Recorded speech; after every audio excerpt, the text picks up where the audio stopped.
Hi, this is Ned Siegfried from Siegfried and Jensen.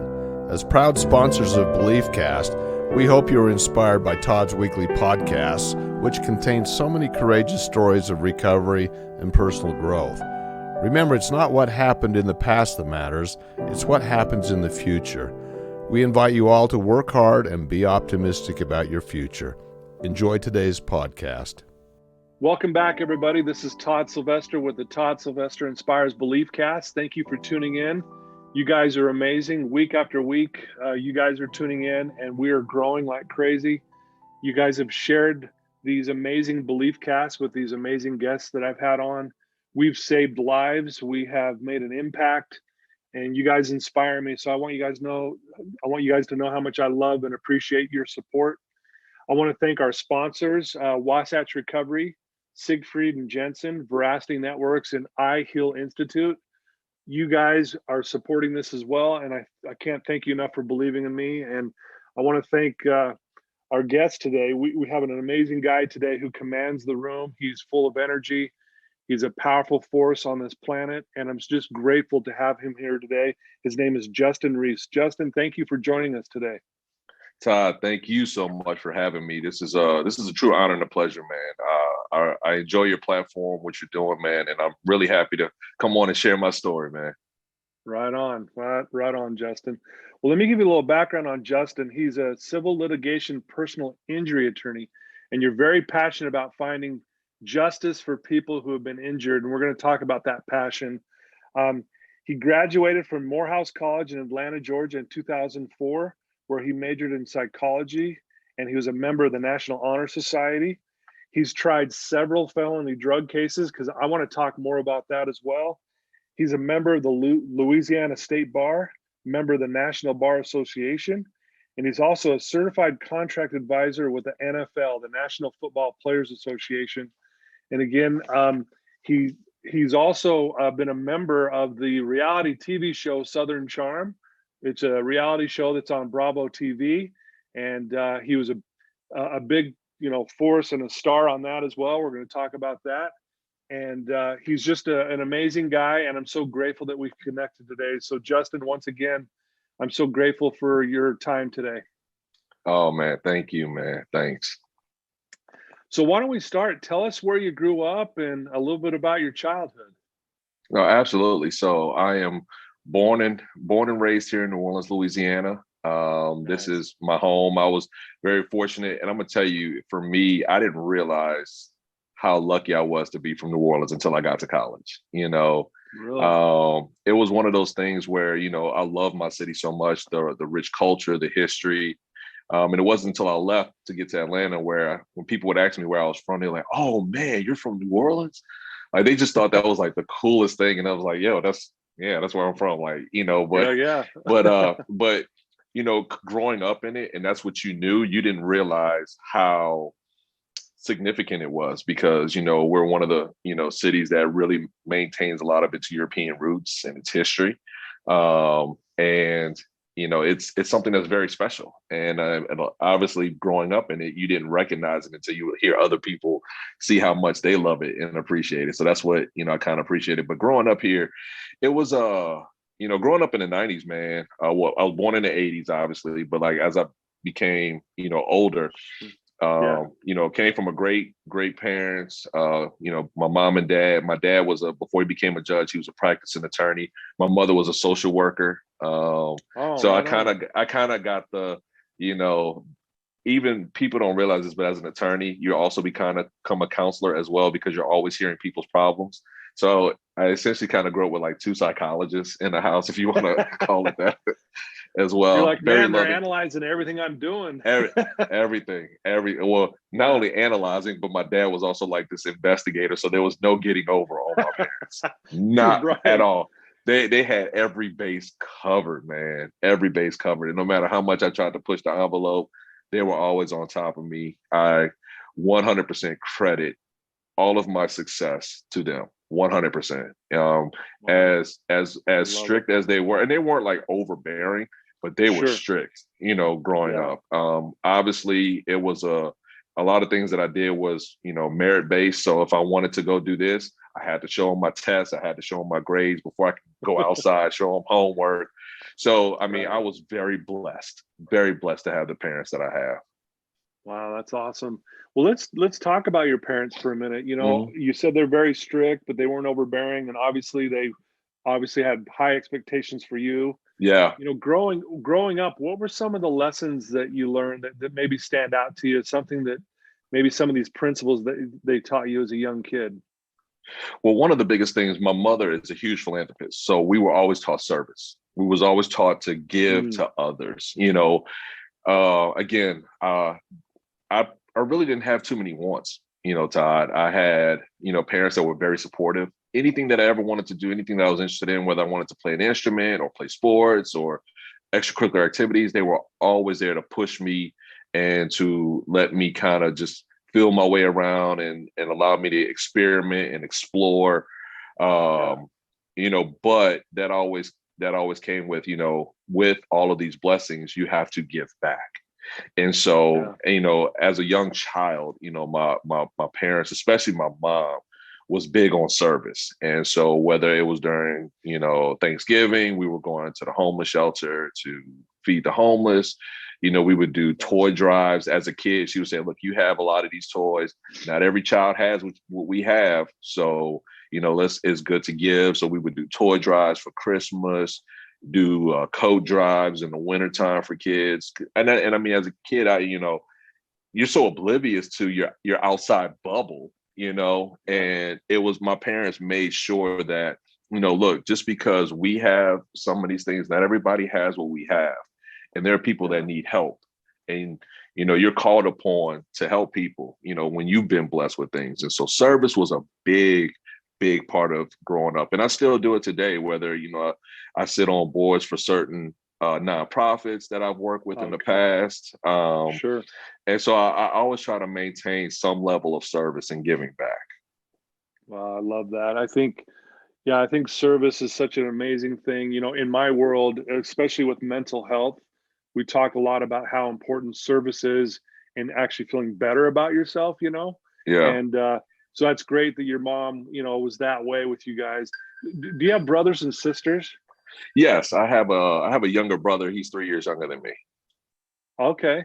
Yeah. Yeah. So how was that? Did you guys get along growing up? I gotta say, like growing up, I mean, obviously he was my brother. I loved him, I cared about him, but you could not keep us in the same room for too long because we would just start tying up. I mean, my brother and I were complete polar opposites. I was the very outgoing, the jokester, always out in the street playing with the other kids in the neighborhood, whether it was basketball or football in the street, where my brother was a huge introvert, growing up. Okay. All he wanted to do was just stay in his room and read books. That's all he ever wanted to do. And I think for me, growing up, and I say this openly, I really did not understand my brother at that time. I was too young, I was too immature.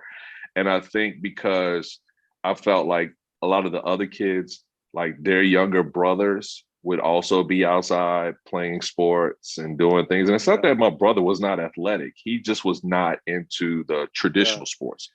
He was not into baseball and basketball and football. But my brother's, as he got older, he got into mixed martial arts. He got into rugby, a lot of your non-traditional sports, and really excelled in that.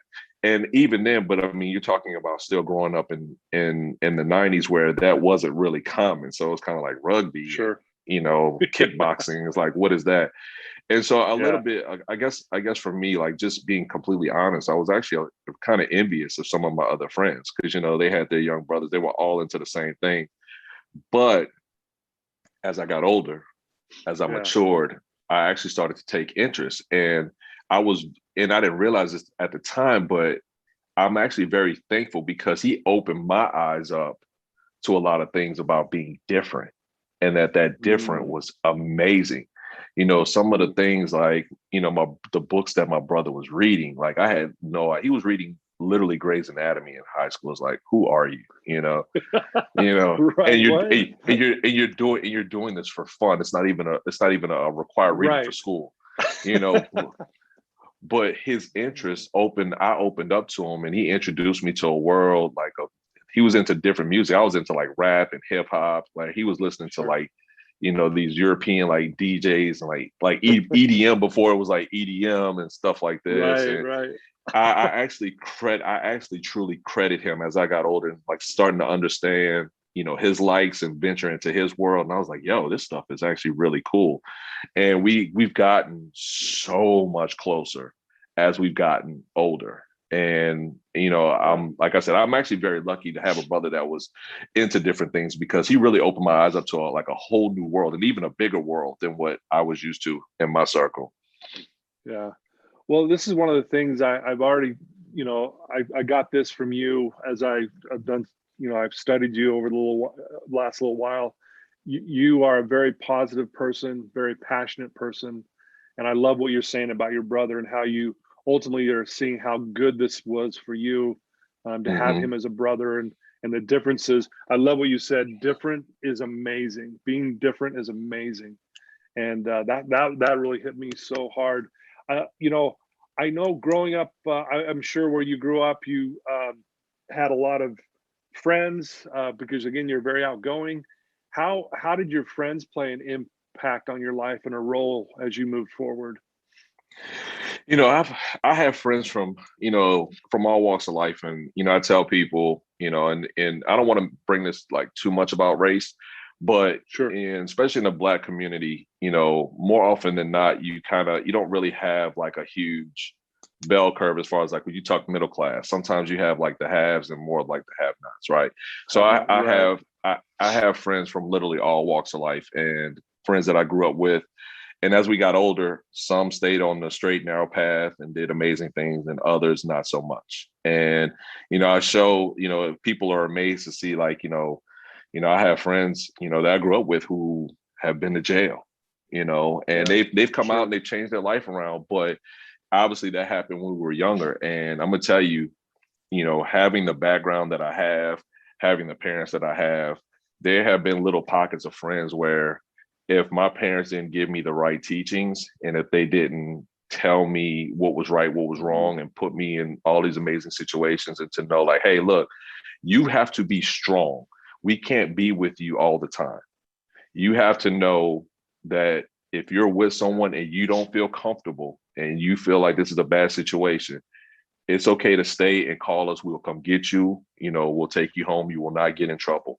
And there have been situations where Yeah. I've had friends who were doing things that were illegal, that they weren't supposed to be doing, and I had to start removing myself from that situation. Yeah. I had to start changing my environment. I have a childhood friend of mine, and I don't want to get too much into this, but I had a child friend of mine. The summer we graduated from high school, and he wound up getting, I was following, let me just kind of backtrack. I was following around with him. I'm not going to say his name, but I was following around with him, Okay. from eighth Yeah. grade to ninth grade. And we were just getting into trouble left and right. We were always in detention, and it was just stupid, mischievous stuff, like, Right. Yeah. that it wasn't at that time, it was not illegal, the things we were doing, but it was just like, we were getting into trouble for no reason. And he wound up getting kicked out of high school. And his parents, he and his mom, they moved to like a completely different part of the city at that point.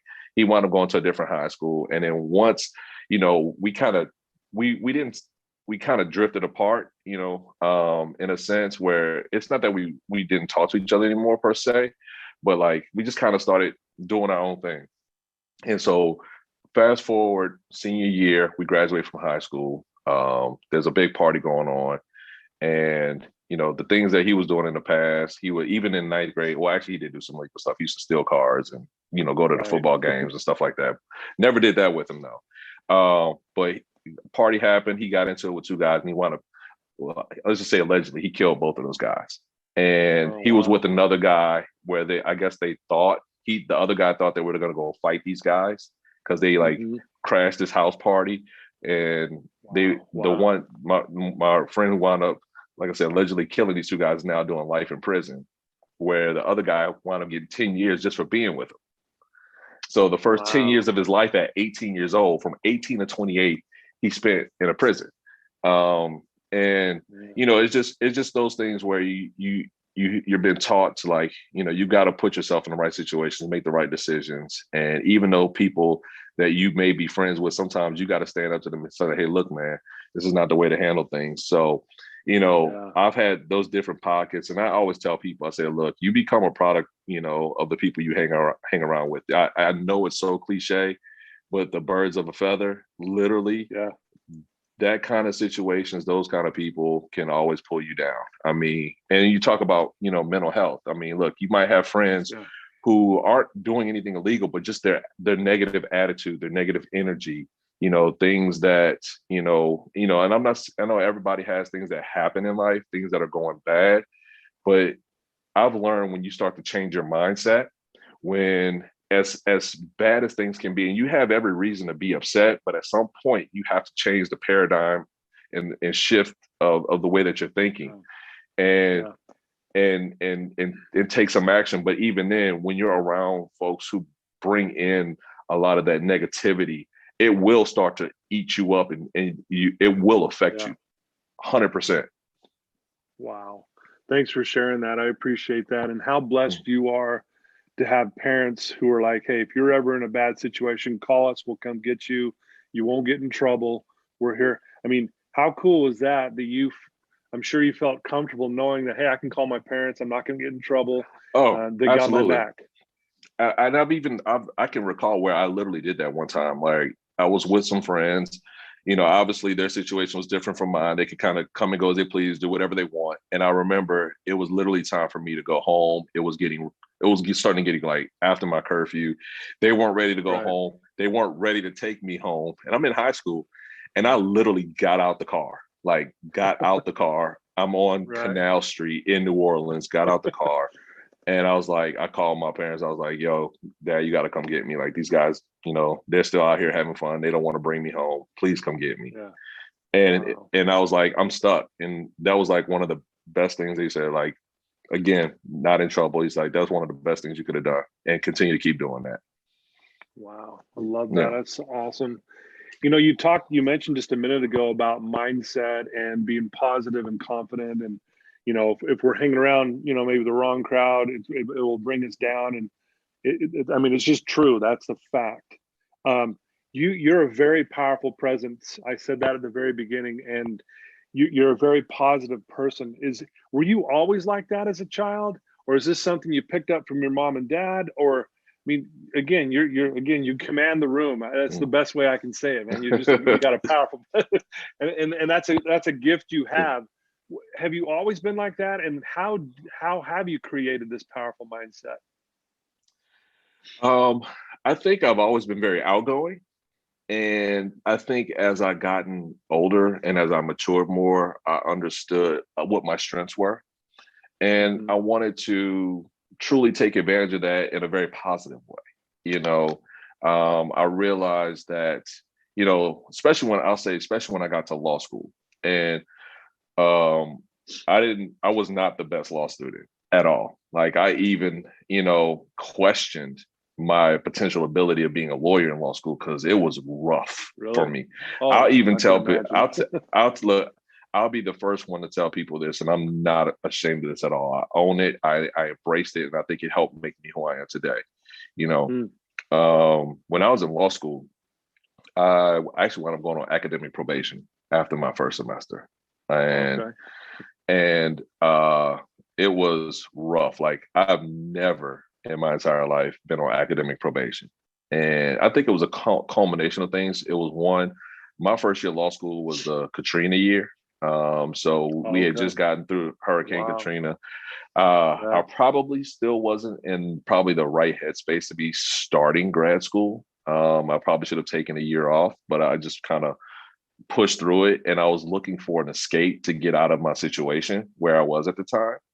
And going to Houston was going to be that escape for me. But I was not a good law student at all. I was literally at the bottom of my class. Being there, literally, when you're on academic probation, you're at the bottom of your class. Yeah, right. and in my second semester, my GPA was just good enough for me to get off of academic probation and kind of still get rolling.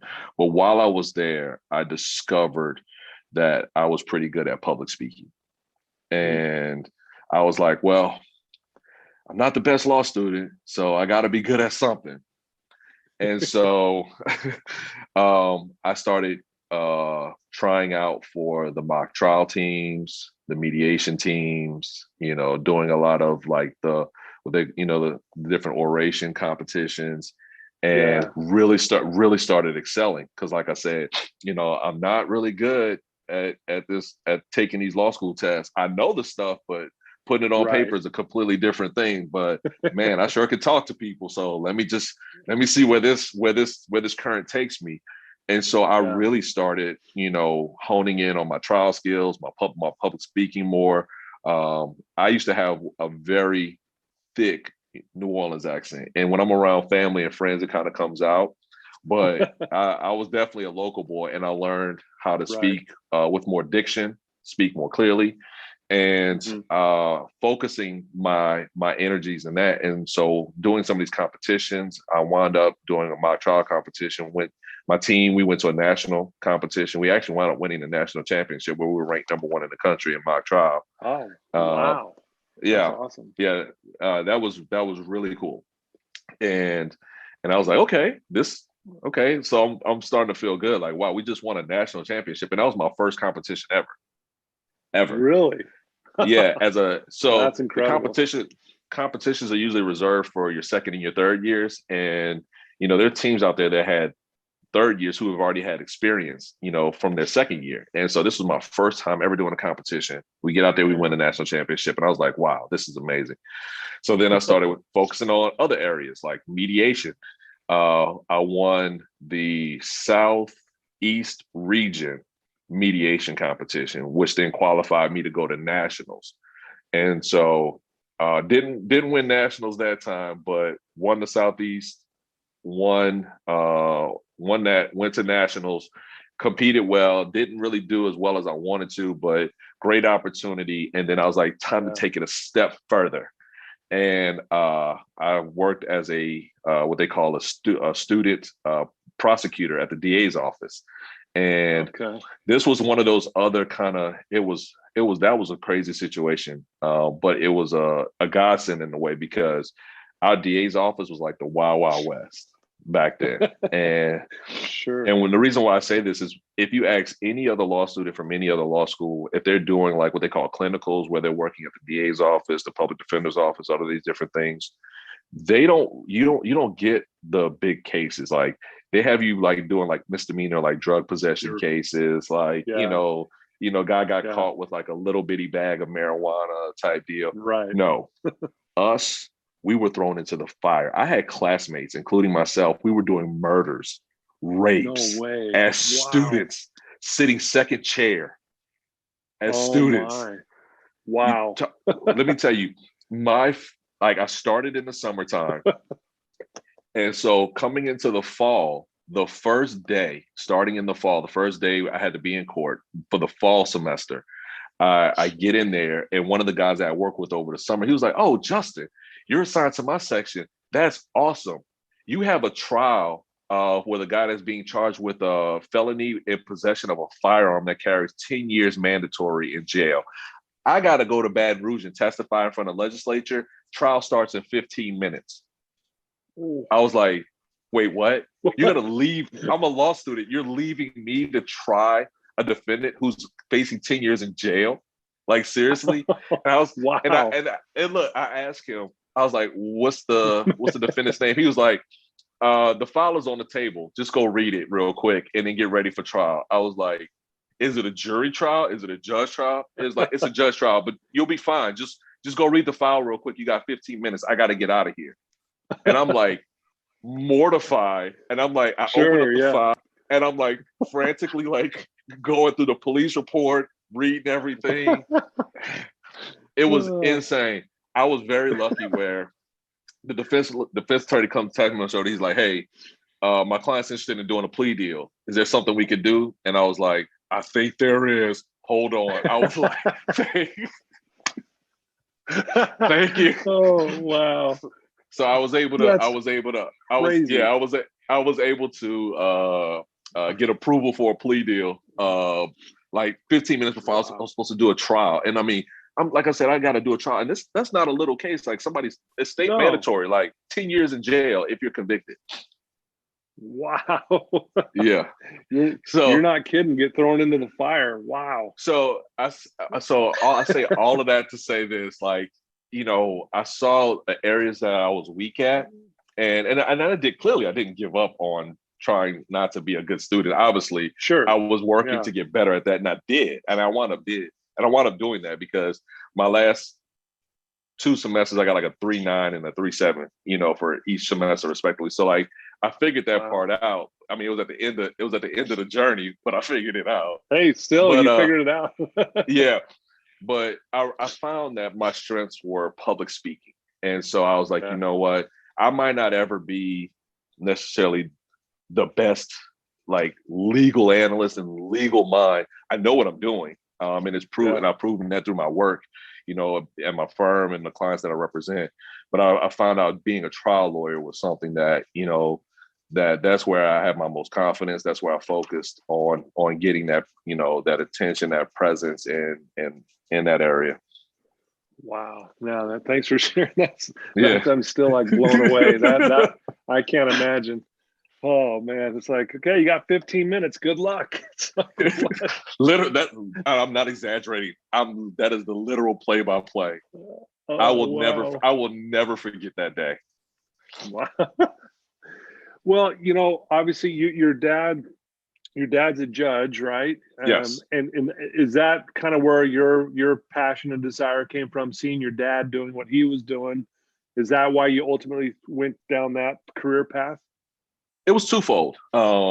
First, my dad, before he became a judge, very successful lawyer.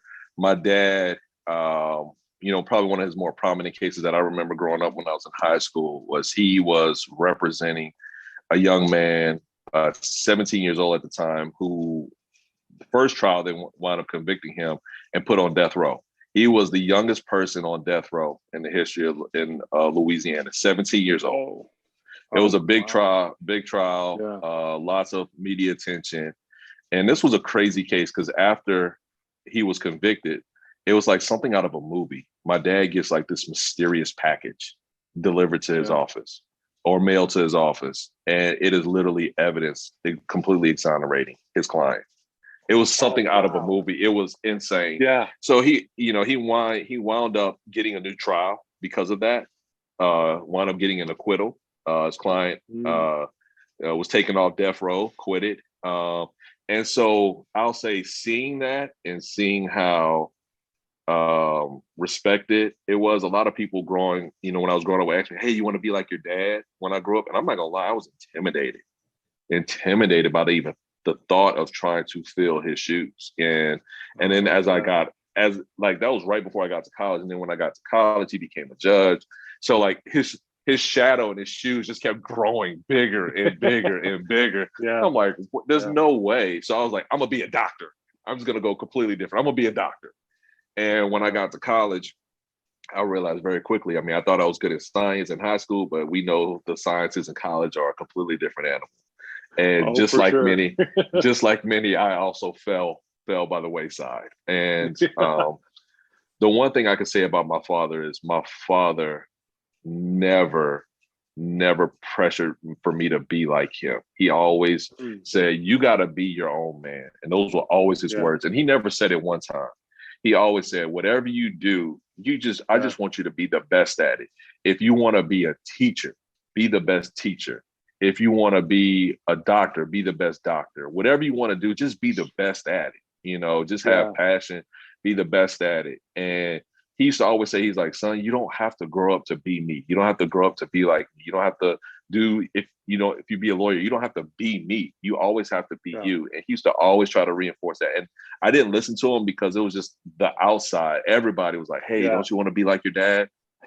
And so again, as I got older and I'm realizing, okay, well, this doctor thing is not going to work out for me. So I've got to figure out. And I've always enjoyed what he did because I used to go to court with him when I was younger and I would watch some of his trials. And I always enjoyed it. I used to watch those old court shows with my dad, like L.A. Yeah. Law. I don't know, like Oh those, yeah. yeah, those old shows from like the 80s. Yeah. I used to sit like L.A. Law. I used to watch those kind of shows with my dad. So I've always liked it. And I think once I got over the whole fear of like trying to emulate him or be him, and where I was like, you know what, I can be my own person and walk my own path. I think that's when I realized it's like, this probably is meant for me. Yeah. Well, your parents sound amazing. Just the way they raised you, and again, be your own man. I think that's a way, when I hear that, when a father tells a son or a daughter, "Hey, be your own person," it's Mm-hmm. I think what they're really saying is, "I believe in you. You can do Yes, whatever you want," right? Yeah. absolutely. Yeah, and Absolutely. again, I think that's why you've been so good at what you do, is that you believe in yourself. That's what's coming across to me as I'm talking to you even right now, Justin, is the belief you have in yourself and the confidence that you can do these amazing things that you're doing. Yeah. Yeah, I was, like I said, I was very fortunate, like I said, now my parents, they were all about excellence too. Like they didn't care what I yeah, did as long as I was the best at it, or yeah, at least not necessarily the best like overall, but I'm giving my best. You yeah, know, yeah. That makes my sense. Yeah, like even when I played sports, my dad used to always, my parents came to, for the most part, every single game, right? And so when I yeah, played on the varsity team, I played defensive end. And my dad would always say, like, you had a great game. But the big thing, even if I had like 3 or 4 sacks or whatever the case may be, he yeah, would always say, did you leave it all out on the field? Did you give it everything you had? yeah, He said, son, you could have 0 sacks in the game, but if you went out there mm, and you played hard every single play and know that you did everything you could do and you couldn't do more, then I'm happy with that. But if I went out there and had 10 sacks but could have had 15 because I took some yeah, plays off, he was like, that's not you have to give it your everything. Like I said, I don't care if you even have a 10 sack game, but if you could have went and got 15 and you took plays off, that's going to be a problem. He just wanted me to, yeah, my parents wanted me to give it my all with everything and just be the best version of me. yeah. Love it. Yeah. Well, thank you for sharing that. I'm sure you've had moments in your life where you've struggled personally. Mm-hmm. You can share whatever you feel comfortable with, but I'm curious about, what did you do in those moments? Because a lot of people listening to your voice right now who are struggling with something, they're wrestling with something, or they have Mm-hmm. a loved one that's struggling. How did you handle those moments that, when you were having a rough day or you felt down or depressed, and, just curious on how you dealt with that. Um, you know, I think those moments still don't end. Yeah, Even as I sit here today, I still have moments yeah, where I struggle. I struggle with things, sure. and I'm gonna tell you, more recently, COVID was Yeah, huge for me. It threw everything about me off, my routine, my mental hmm, health. I'm used to, there's a part of me, I like to be out, but I also like to be home. And the fact that we were stuck at home really, really kind of affected me. I'll be the first to yeah, admit I gained a bunch of weight during this time where I was hmm, generally very active, getting out, yeah, exercising. Um, and so, for me, a couple things. One, uh, started even seeing like a mental health professional, someone to talk to, having a counselor. yeah, Being a lawyer can be stressful in itself. And then when you add sure, on top of what's going on, it's always, look, it's good to talk to somebody. And yeah, I even speak a little bit further, from a cultural standpoint, it wasn't always like the big thing, especially for people in the Black community, to go see mental health professionals. We were mm, always taught, go to your preacher, you go see your preacher, or yeah, you go see right, right, your pastor. And I'm not saying that that's the wrong thing to do either. But I think also right, with right, that, it's good to have someone that can give you, especially whatever your beliefs are, whether like whatever your religious beliefs are, but if you don't hmm, have one, I would definitely say it'd be good to talk to someone. And even if whatever your religious beliefs are, I still think that sometimes there's certain techniques that mental health professionals, with counselors, psychiatrists, things like that, that have that, because not all religious leaders have that background. So That background, exactly. yeah, and I'm gonna try to kind of touch on both because I actually found a Sure. way to work both. But Yeah, please. for me, one of the counselors that I was seeing, actually he has a degree in social work, and he's also a pastor.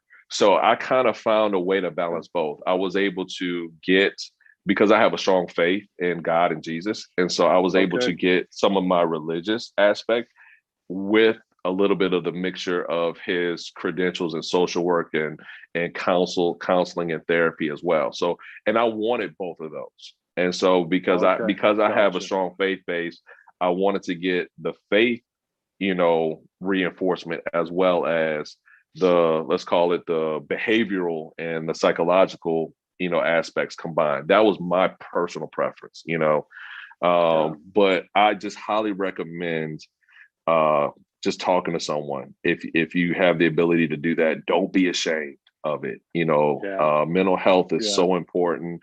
And I've learned that it's okay, and it's okay to be open about it. Like, I think the stigma that used to come with that, if you had to see a counselor, was that you were crazy.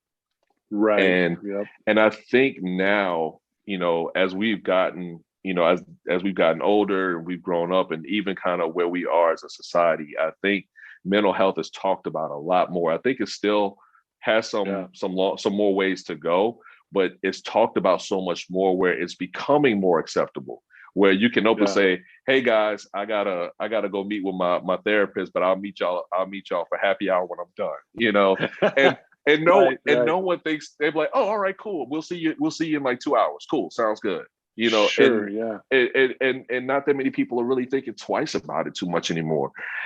So I found, doing that, I finally started getting myself back on track, where, just healthy eating, if I'm not able to get to the gym all the time, because I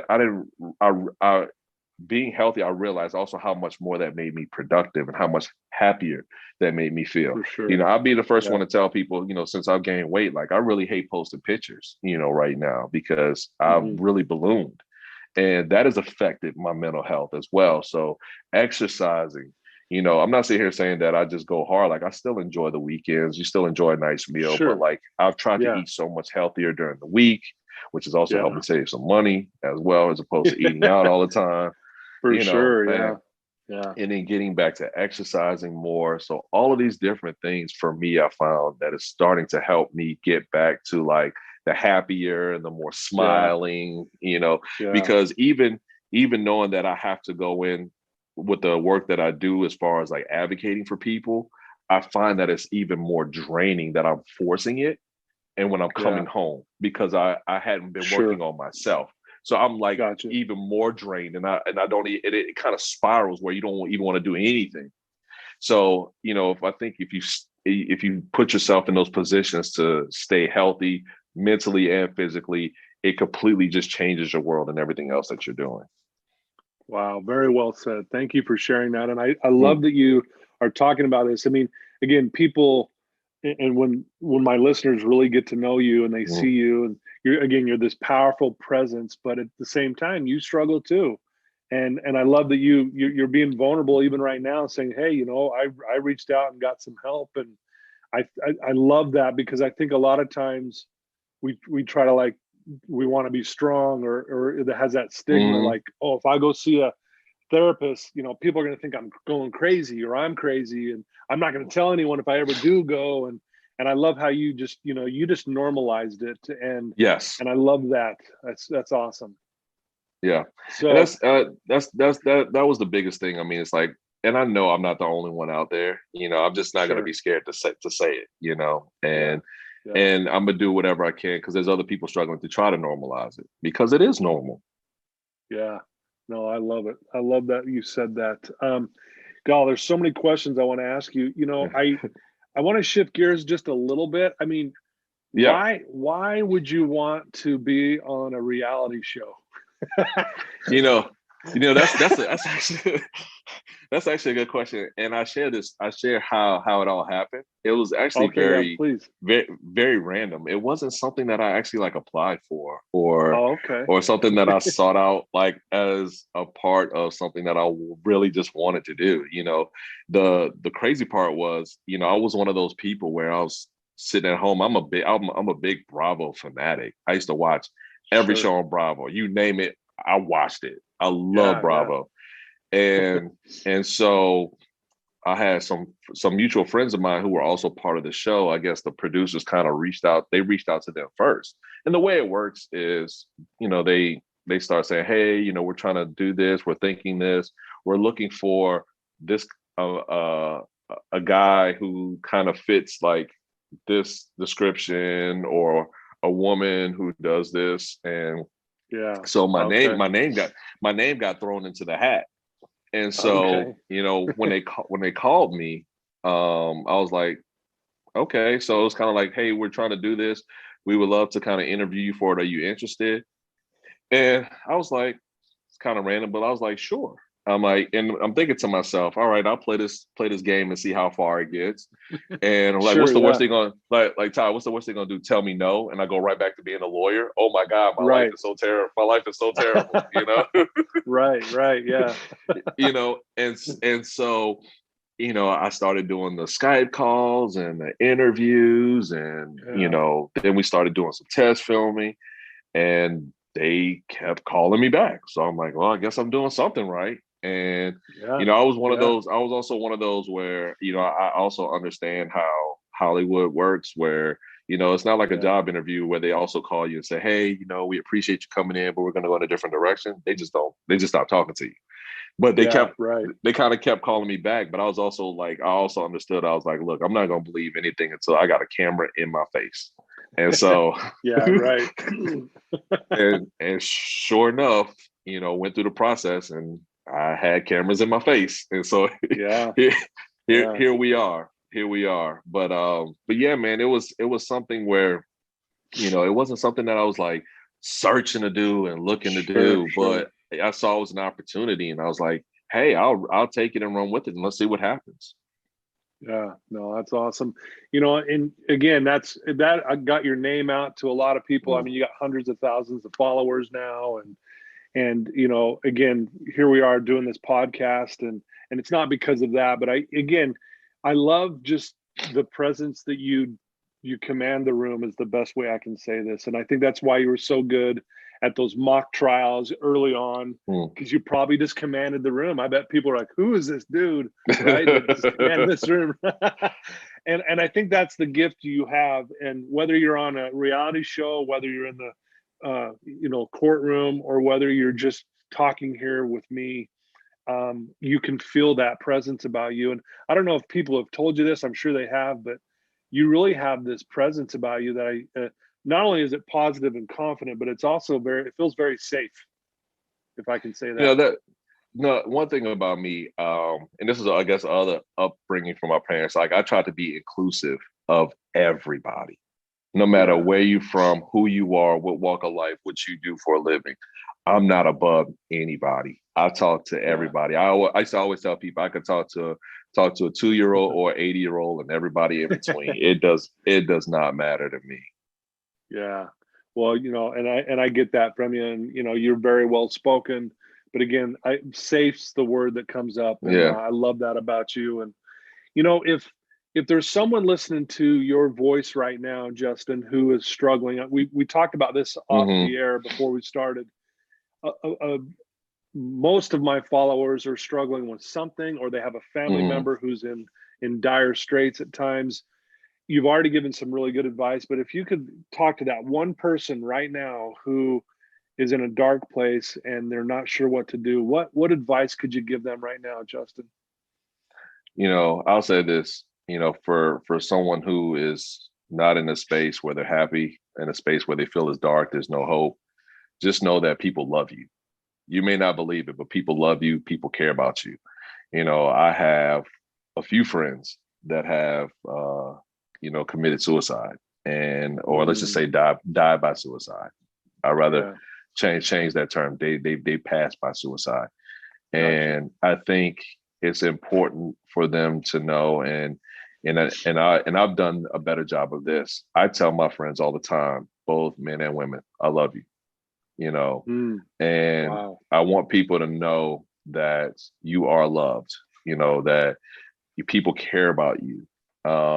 And sometimes it may be difficult for people to sometimes see that, because even using the examples of my friends that have passed by suicide, they would put on a happy face. And it's hard sometimes for us to know if something is going on, if we don't know, don't be scared to say what's happening. Don't be scared to say, I'm not feeling right. Just know that you have someone there, someone that will be there by your side, someone. And it might not even be a family member. It might be the neighbor next door to you, or the person across the street. Sometimes it doesn't come from, excuse me, it doesn't come from immediate family, but just know that you are loved. Wow. Beautiful message, Justin. Thank you so much.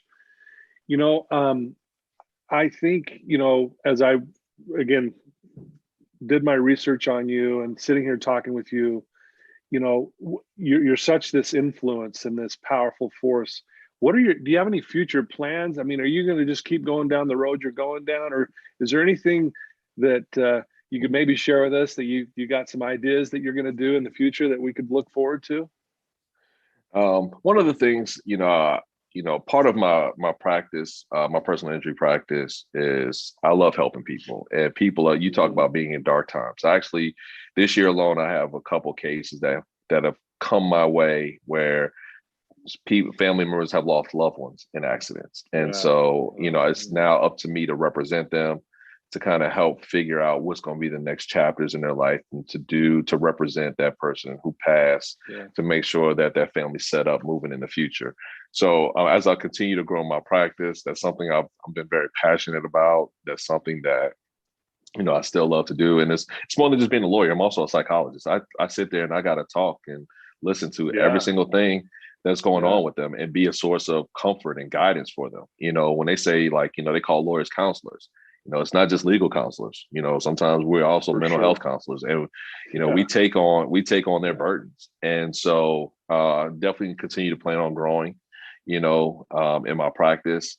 More recently, I've gotten into to real estate as well. So that's that's something that I've started kind of taking a passion towards, and helping people, because one of my really good friends who's been doing it, I've kind of been doing it with, he started a nonprofit where at least his nonprofit portion is, there are people who have been having issues with homes, whether they owe a bunch of back taxes, and what we do is we'll let people know, because sometimes people don't even realize that, your house is going to be up for a tax sale. You've got to take it. Oh, so sorry. My dog is. It's all right. Hey, welcome to the dog.